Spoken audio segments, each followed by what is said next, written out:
Hukum Keluarga merupakan salah satu program studi di Fakultas Syariah UIN Syekh Nurjati Cirebon dengan peringkat akreditasi A berdasarkan keputusan Badan Akreditasi Nasional Perguruan Tinggi tahun 2023.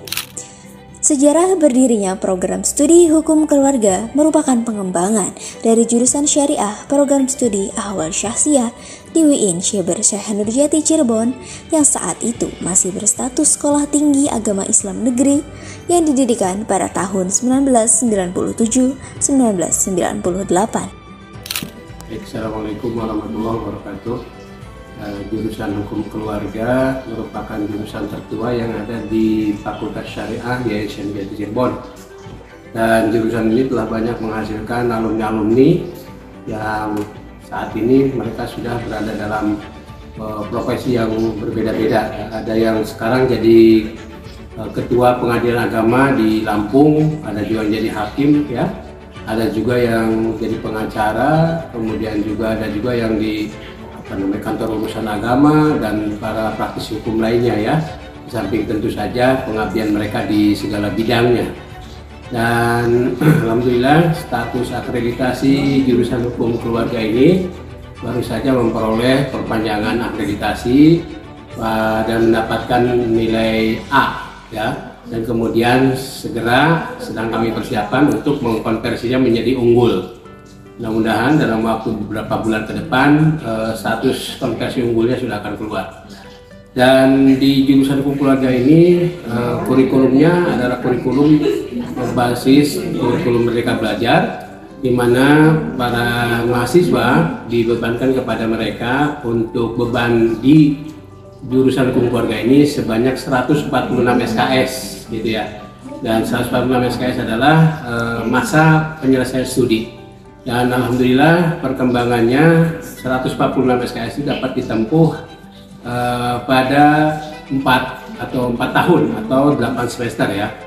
Dan alhamdulillah untuk nilai kelulusan yang di tepat waktu itu ada pada posisi angka 87%. Ini menunjukkan bahwa proses perkuliahan di jurusan hukum keluarga dilakukan dengan baik oleh para mahasiswa dan terbukti telah menghasilkan lulusan yang berada pada kategori tepat waktu.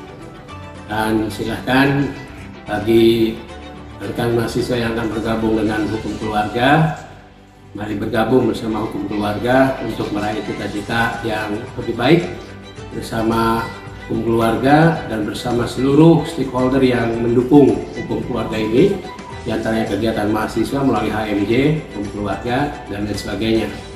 Dan semoga kita akan bertemu dalam perkuliahan di masa yang akan datang atau di semester ganjil pada tahun ajaran 2023-2024 ini. Terima kasih. Assalamualaikum warahmatullahi wabarakatuh. Program studi hukum keluarga memiliki visi mengembangkan keilmuan hukum keluarga yang progresif dan adaptif terhadap dinamika kehidupan masyarakat di tingkat nasional pada tahun 2030.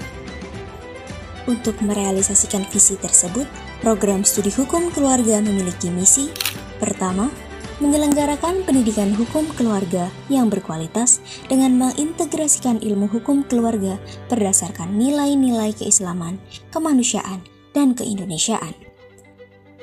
Kedua, menyelenggarakan pendidikan hukum keluarga dalam kerangka struktur dan kultur organisasi yang kokoh, berintegritas, dan akuntabel. Ketiga, mengembangkan program kajian, penelitian, dan publikasi ilmiah di bidang hukum keluarga secara komprehensif dengan merespon dinamika masyarakat, kemanusiaan, dan dunia digital. Keempat, melaksanakan pengabdian masyarakat melalui peran lembaga-lembaga yang berinteraksi dengan masyarakat untuk kemajuan dan pelayanan dalam bidang hukum keluarga. Kelima, menyelenggarakan kerjasama dan membentuk networking dengan perguruan tinggi dan dunia kerja serta lembaga pemerintahan dan non-pemerintahan di tingkat nasional maupun internasional. Profil lulusan hukum keluarga. Kompetensi utama lulusan program studi hukum keluarga Ahwal Syahsiah adalah sebagai berikut. Pertama, sebagai penegak hukum seperti hakim, yakni pertama, mampu memeriksa, mengadili, menyelesaikan, dan memutuskan setiap perkara yang diajukan kepada pengadilan agama. Kedua, mampu membuat surat penetapan atau putusan dalam setiap perkara di pengadilan agama. Kedua, sebagai praktisi hukum seperti panitera, advokat, mediator, dan konsultan hukum. Ketiga, sebagai penggiat hukum seperti legal drafting, legal officer, pengamat hukum, dan peneliti hukum.